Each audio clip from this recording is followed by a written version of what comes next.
Radha Krishna ki jai, Shri Gaura Nitai ki jai, Shri Krishna Balaram ki jai, Nitai Gaura Pramanandi. Om Namo Bhagavate Vasudevaya. Om Namo Bhagavate Vasudevaya. Om Namo Bhagavate Vasudevaya.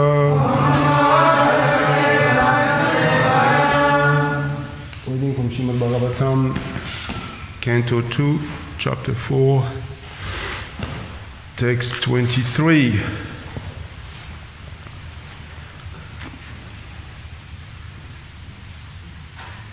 Bhutair Madhvirya ima pura vibhur Nirmaya sete yada mushupurushaha Bhungte gunan va sodasat makaha Solang Krishna Bhagavan Vachamsi me.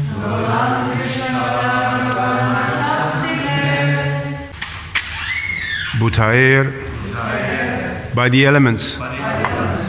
Mahadbi, of material creation. Ya, he who. Imati, all these. Pura, bodies. Vidbhu, of the Lord. Nirmaya, for being set up. Set, lie down. Yad Amusu, one who incarnated. Purusha, Lord Vishnu. Bhungte, causes to be subjected. Gunan, the three modes of nature. Sodasa, in 16 divisions. Sodasa Atmakaha, being the generator of these 16. Sa, he, Alankrishista, made decorate. Bhagavan, the personality of Godhead. Vachamsi, statements. Me, mine. Translation: May the Supreme Personality of Godhead, who enlivens the materially created bodies of the elements by lying down within the universes, and who in his Purusha incarnation causes the living being to be subjected to the 16 divisions of material modes, which are his generator, be pleased to decorate my statements. I'm sure you will get it. Purport: as a fully dependent devotee, Sukadeva Goswami, unlike a mundane man who is proud of his own capability, invokes the pleasure of the personality of Godhead so that his statements may be successful and be appreciated by the hearers.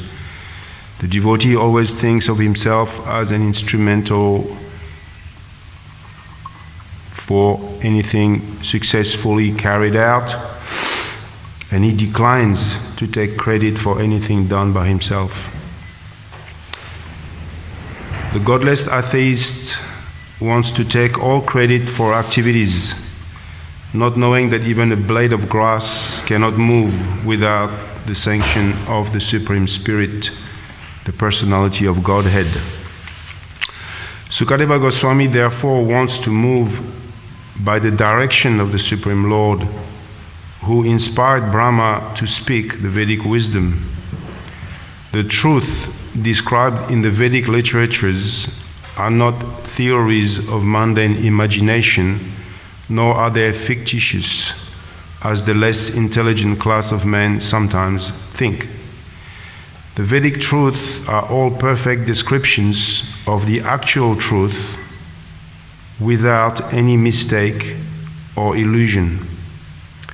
And Sukadeva Goswami wants to present the truth of creation not as a metaphysical theory of philosophical speculation, but as the actual facts and figures of the subject, since he would be dictated by the Lord exactly in the same manner as Brahma was inspired. As stated in the Bhagavad Gita 15:15, the Lord is himself the father of the Vedanta knowledge, and it is he only who knows the factual purport of the Vedanta philosophy. So there is no greater truth than the principles of religion mentioned in the Vedas. Such Vedic knowledge or religion is disseminated by authorities like Sukadeva Goswami because he is a humble devotional servitor of the Lord who has no desire to become self-appointed interpreter without authority. That is the way of explaining the Vedic knowledge, technically known as the parampara system or descending process. The intelligent man can see without mistake that any material creation, whether one's own body or a fruit or flower, cannot beautifully grow up without the spiritual touch. The greatest intelligent man of the world, or the greatest man of science, can present everything very beautifully only insofar as the spirit life is there, or insomuch as the spiritual touch is there. Therefore, the source of all truth is the Supreme Spirit, and not gross matter as wrongly conceived by the gross materialist. We get information from the Vedic literature that the Lord himself first entered the vacuum of the material universe, and thus all things gradually developed one after another. Similarly, the Lord is situated as localized Paramatma in every living individual being. Hence, everything is done by him very beautifully. The 16 principal creative elements, namely earth, water, fire, air, sky, and the 11 sense organs, first developed from the Lord himself, and were thereby shared by the living entities. Thus, the material elements were created for the enjoyment of the living entities. The beautiful arrangement behind all material manifestations is therefore made possible by the energy of the Lord. And the individual living entity can only pray to the Lord to understand it properly. Since the Lord is the supreme entity, different from Sukadeva Goswami, the prayer can be offered to him. The Lord helps the living entity to enjoy material creation, but he is aloof from such false enjoyment. Sukadev prays for the mercy of the Lord, not only for being helped personally in presenting the truth, but also for helping others to whom he would like to speak. May the Supreme Personality of Godhead, who enlivens the materially created bodies of the elements by lying down within the universe, and who in his Purusha incarnation causes the living being to be subjected to the 16 divisions of material bodies, which are his generator, be pleased to decorate my statements.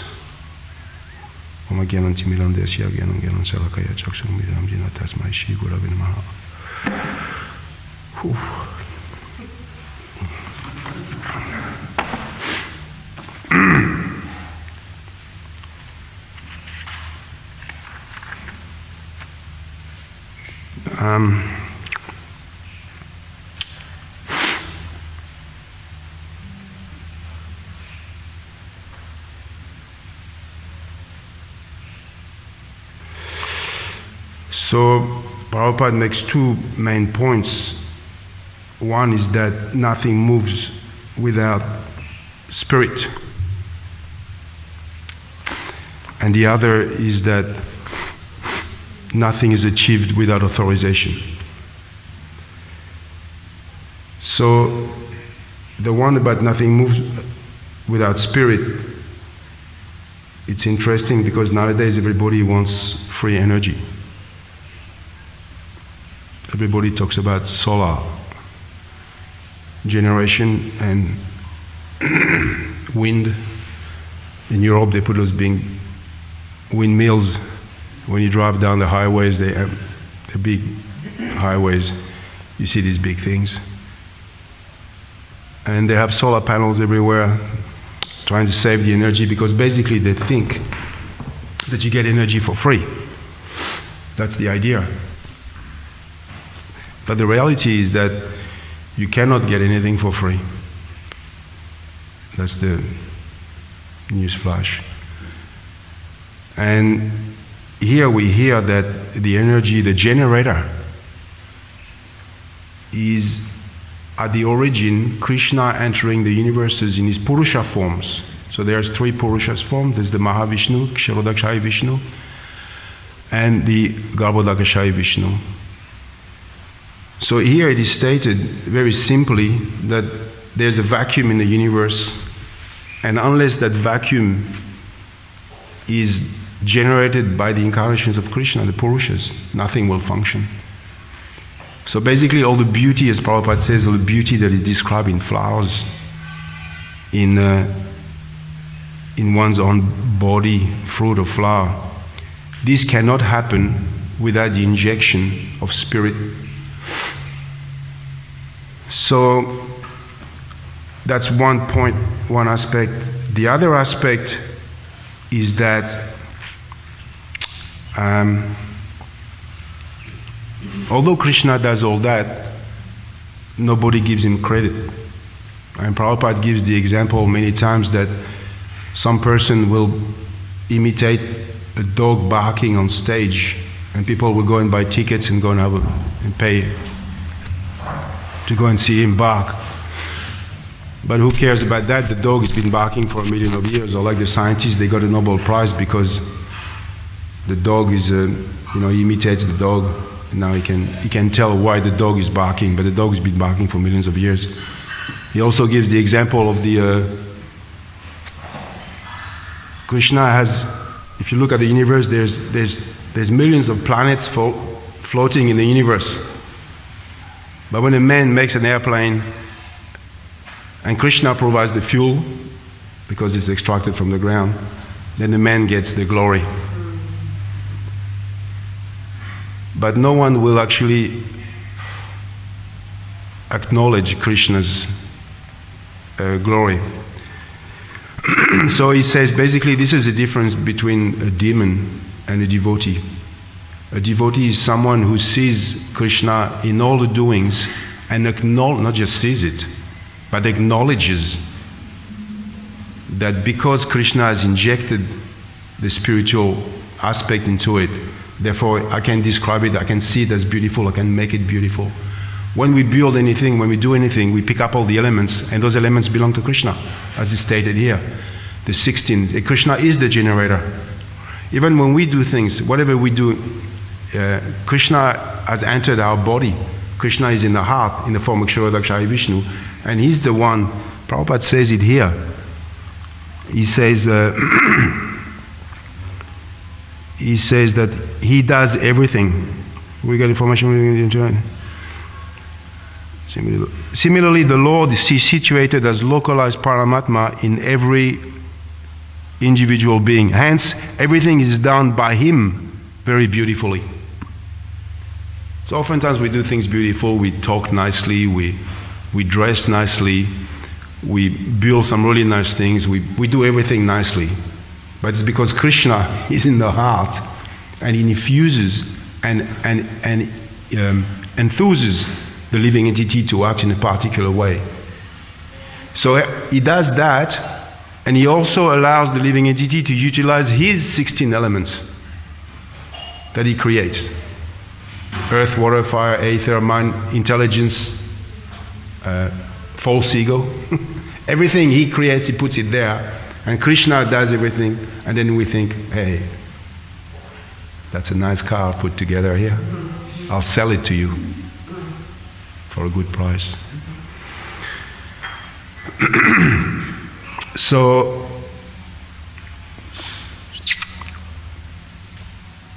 this is the fool that Krishna describes in the Bhagavad Gita under, doing his own thing.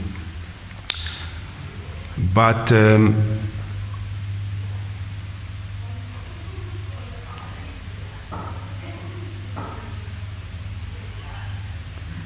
the devotee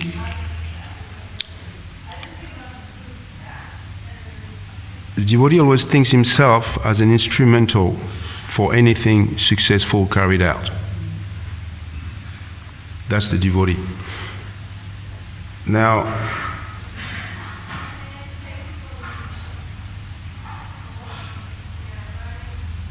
the godless atheist wants to take all credit for activities, not knowing that even a blade of grass cannot move without the sanction of the Supreme Spirit. Okay, so Krishna talks in the Bhagavad Gita, there's two results of knowledge. Really, if you want to be happy, you got to know how things work. And Krishna explains in the Bhagavad Gita, there's two results of knowledge. The number one is that you understand you're not the body, you're the spirit soul. But then he says there's another further knowledge. And that is that he talks about in the 13th chapter, I think he talks about Purusha and Prakriti. So he says there's Purusha, there's the enjoyer, and there's Prakriti, the one who is enjoyed. So he says if you actually further that knowledge, to understand that you're not the body, you're the soul, is basically Gyan. In the Bhagavad Gita he says this is relatively simple. To understand that you're not the body, you're the soul. But he says further is to understand what the soul does. And the soul is a servant of Krishna. So that is the further knowledge. So the soul is actually Prakriti, is to be enjoyed. And like this finger, if I say to the finger, come here and do this, do that, it'll do it. Because it's for the benefit of the finger. If I say to this hand, grab some food and put it in the mouth and digest it, then the finger is happy. But if the finger decides suddenly that, no, today I'm not going to listen to you, and I'm going to feed myself, and I'm going to stick the finger into the mashed potatoes, and you will wait there until it feeds itself. But you all know that this is not going to happen, because the finger has to obey the command of the stomach, the brain. So, in the same way, in order to get happiness, one has to understand this principle. So the interesting bit about this chapter in the Bhagavatam is called the process of creation. And when you read it, really doesn't talk about creation. All the whole chapter is about prayers. Sukadeva Goswami is praying this, praying that. May the Lord be pleased with me. So, in the whole Bhagavatam, and the Bhagavatam has 10 subject matters, and the first one is Sharga, and the second one is Visharga. So the first one is creation. And when you read the first canto of the Srimad Bhagavatam, the creation, you got Drona is punished, you got the Pandavas, and you've got, so many, Bhishma passes away, and, you got all this. What does that got to do with creation? But the title of the Sanskrit is called Creation. And then the title of this chapter is called The Process of Creation. Then you wonder what's going on here.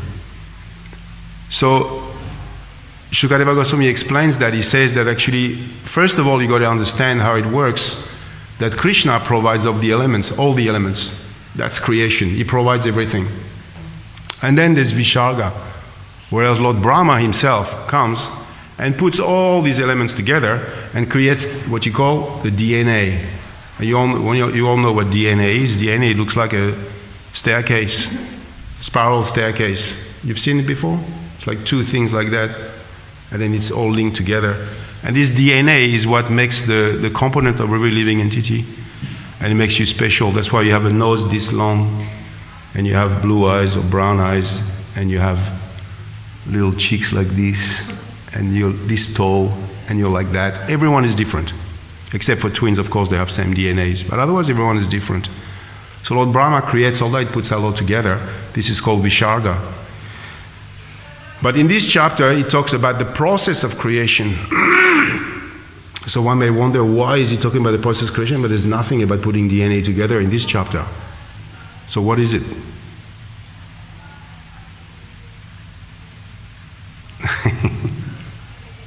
That's wake up time. What is it that he's talking about here? Because that's what creation, that's what Lord Brahma does. He puts all the elements together. But this chapter is called the process of creation, but no one's talking about cells or about creation.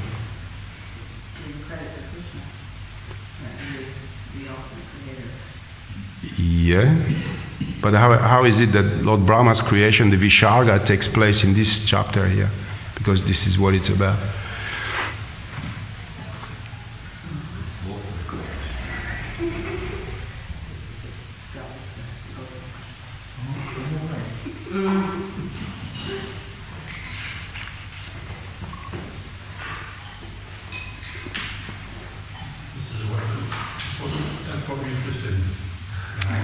Is that what you came for? Well, if you read those prayers from Sukadeva Goswami, and Prabhupada mentions in the purport also, he says, technically called the parampara. And this is the process of creation. Process of creation means that in order to do anything successful, you've got to please,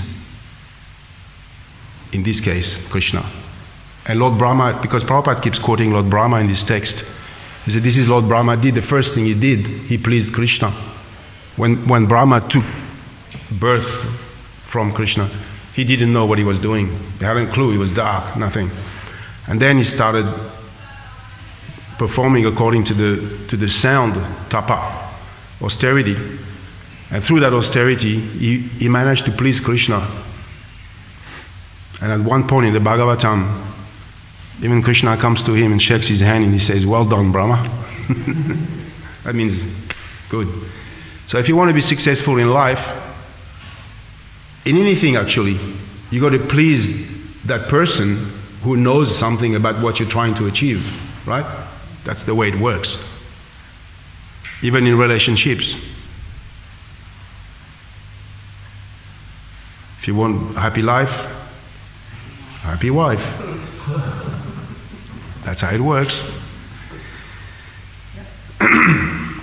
So then we can say, okay, but you can say, look at the world, there's so many people that are successful, isn't it?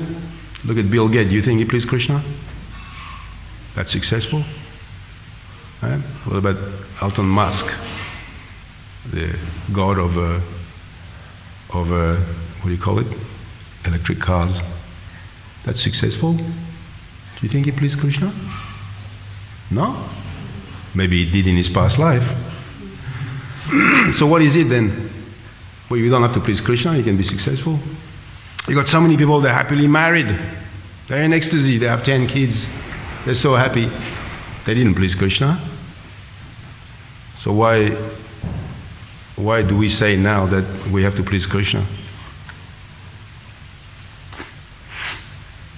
I already gave you the answer. It's because if you want real happiness, real knowledge, you've got knowledge and you've got knowledge. So having money is not really, the happiness. Money doesn't make you happy, it just gives you time to think how to become happy. Real happiness is to understand who you are and what is your function. So Krishna gives that in the Bhagavad Gita. He says, first one, you understand you're not the body or the soul, but second one, you understand that you are Prakriti and not Purusha. That you are be enjoyed, not the enjoyer.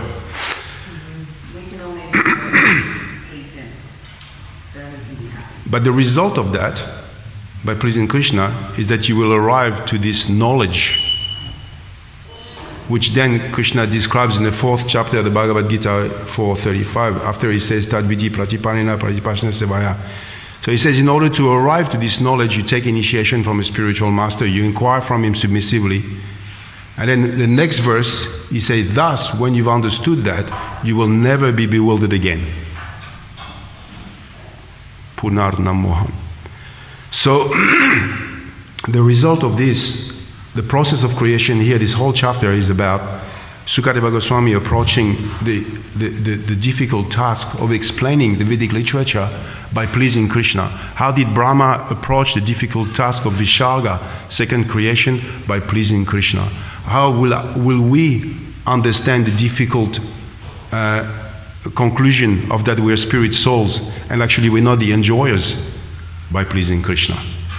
And the whole process of devotional service, everything that we follow is there so that we attempt to please Krishna. But we can never please Krishna on our own accord because we don't even know who Krishna is. So therefore, what do? We take initiation from a spiritual master. And the spiritual master guides us on how actually to please the Supreme Lord. And this is a very nice example here of how Sukadeva Goswami, who has a very difficult task at hand, and that task is helping others to whom he would like to speak. And in order to achieve that, then he begs for the understanding of the Supreme Lord and try to please the Supreme Lord in one way or the other. So the problem we have in this material world is that we're always trying to enjoy Krishna's energies. Krishna has many energies, but we are trying to usurp those energies and enjoy them. The understanding that we should stop trying to enjoy those energies and be enjoyed by Krishna, it's very rare. Therefore Krishna says, Samahatma Sudurlabha, that such a soul is very rare. In order to arrive there, the process described by Sukadeva Goswami and Brahma, who have achieved huge results, is to please the Supreme Lord. And this is basically you'd say the barometer or the thermometer of how we know if we are pleasing the Lord, if we are pleasing Krishna, is how much we've understood that we should not try to enjoy his energies. And that's a very simple test. Do I really want to, enjoy matter? Do I want to enjoy Krishna's energies in many shapes, ways and forms? Or did I understand? So to that degree we can see how we pleased Krishna. Because the result, as Krishna says in the Gita, that this is it, that you will understand that you are Prakriti, that you are to be enjoyed rather than enjoy. So Sukadeva Goswami is giving us a very nice, in this whole chapter, this is why it's called the process of creation. Because how you create, that's how you create. You actually develop an attitude that will be pleasing to Krishna. And the result of that, you will be able to do anything within the realm of service to Krishna.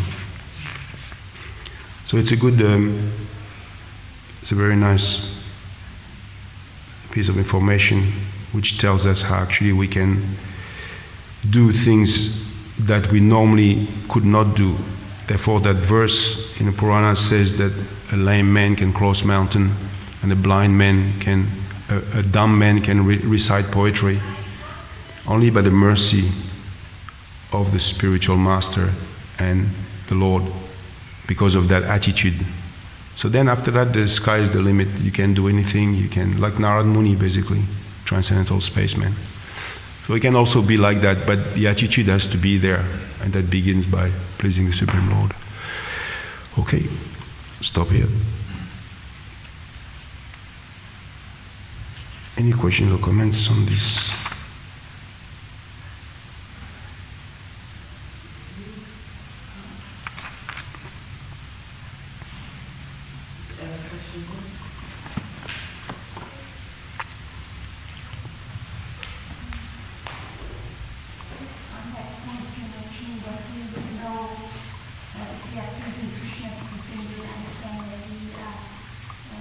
Wants to enjoy the Krishna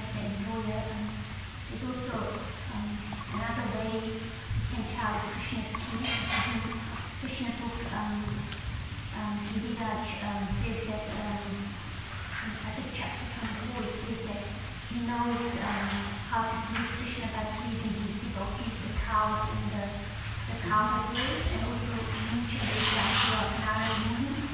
He pleased the sages and the saints, and that's why he was made.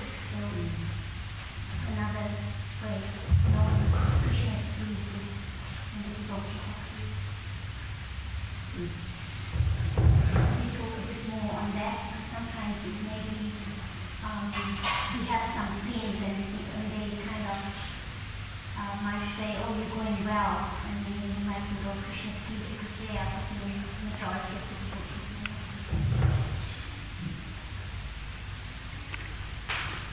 If the devotees are pleased, that means Krishna is pleased. Yeah. One doesn't take away from the other.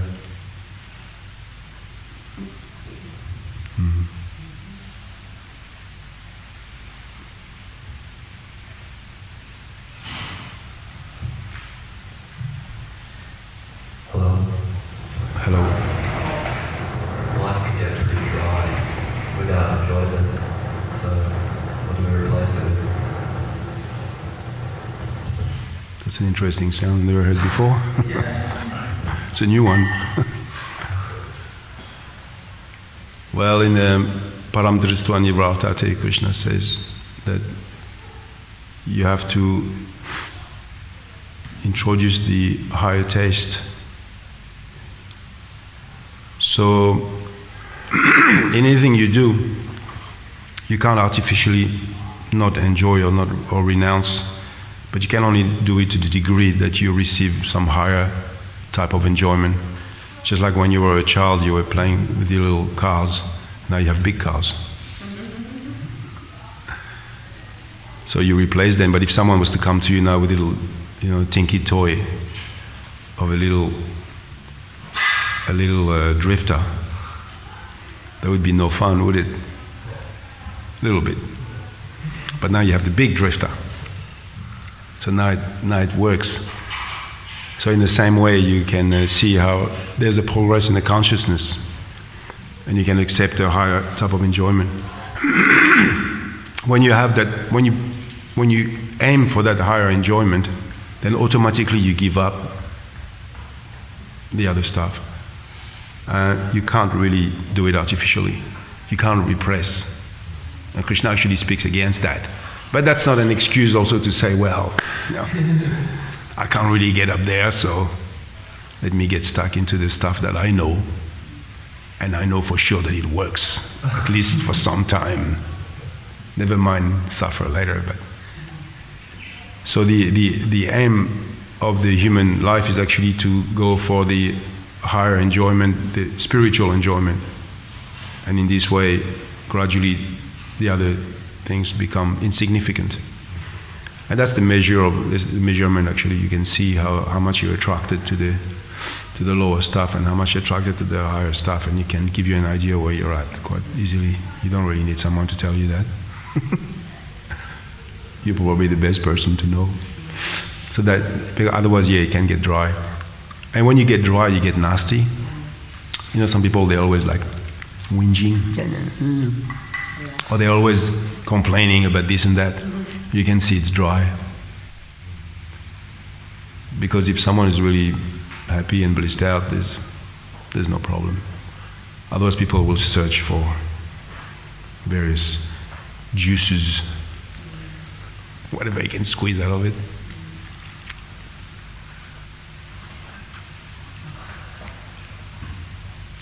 I think rather.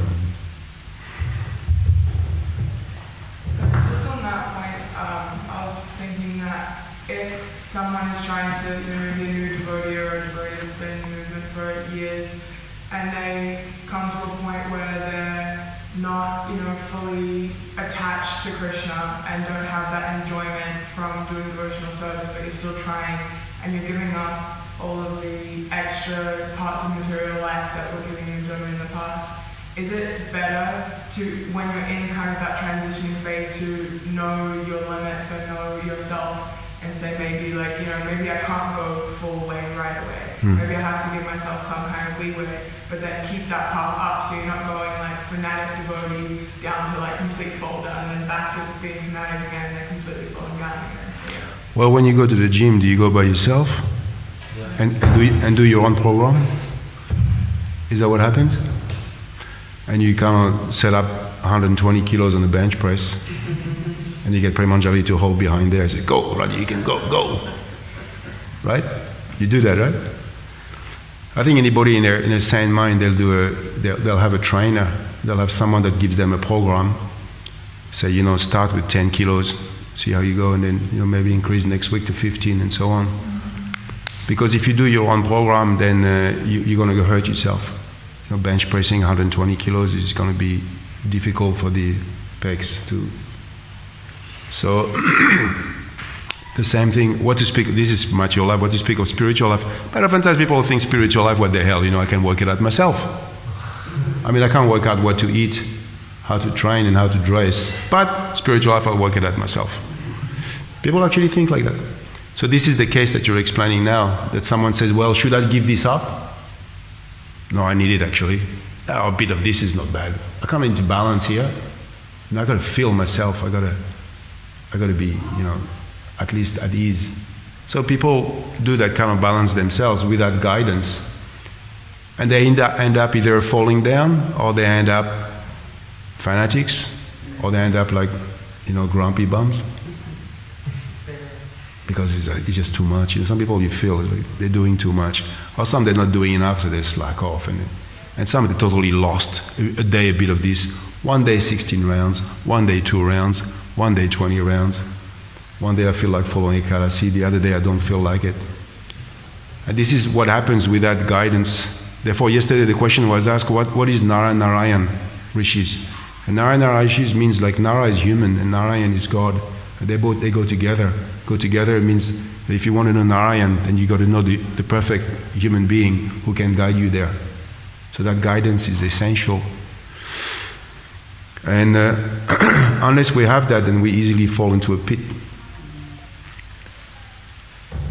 So. Do you think there's like room in ISKCON or like a necessity for that kind of more leadership that is pushing maybe gurukulis or people that are growing up, or people that are growing up in spirituality, new devotees that are taking that birth again and becoming devotees? Because I see a lot of the time like people will go full swing and there's not many like good mentors there to like help people through those kinds of things, and then you kind of are on your own if you don't trust someone, and then you end up resenting the movement. I know a lot of my friends that I grew up with, they were born into Hare Krishna families, but they resent the movement because of that fanaticism and that like full swing kind of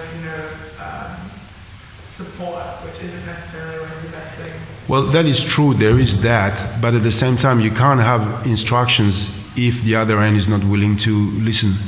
And in order to listen, there has to be, as Krishna says in the Bhagavad Gita, there's five qualities of the disciples. Obedient, submissive, inquisitive, etc.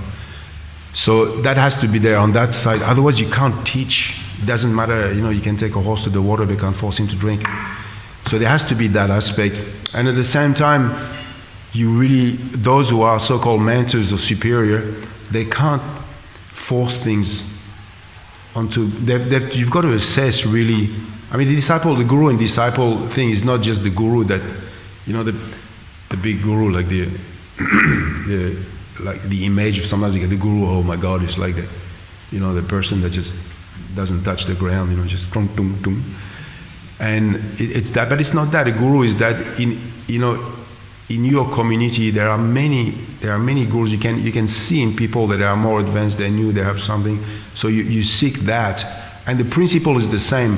I serve that person and I receive the knowledge from that person. That exchange has to be there, but there has to be an attitude there. And that person here has to be able to assess the disciple, or the one who is inquiring has to be able to assess, how much can they take. But then if the disciple starts arguing, so no, I can't do that. I say, yeah, you can do it. I'm sure you can. If you do it like that, no, I can't do that. Forget it. Then there's not going to be any advancement. So the two have to work together, always. So you can't really say, You know, there's a need of mentors. Yes, there are, but if one is willing to hear, Krishna, he can really bring a lot of mentors immediately. Here they are. But we don't see like that.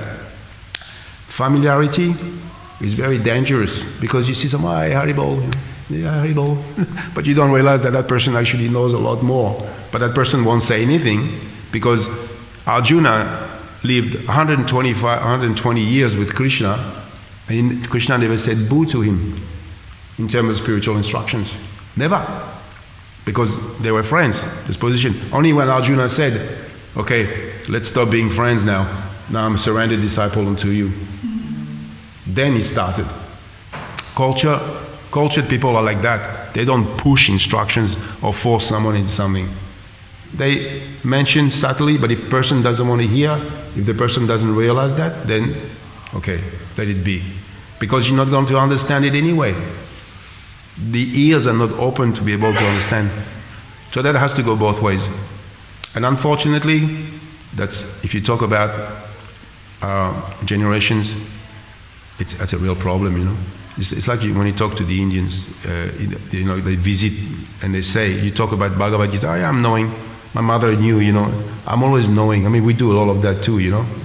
When you hear something, you say, "Yeah, I've heard that 10 times. Of course I know." Well, I know about it, but do I know how deep it goes?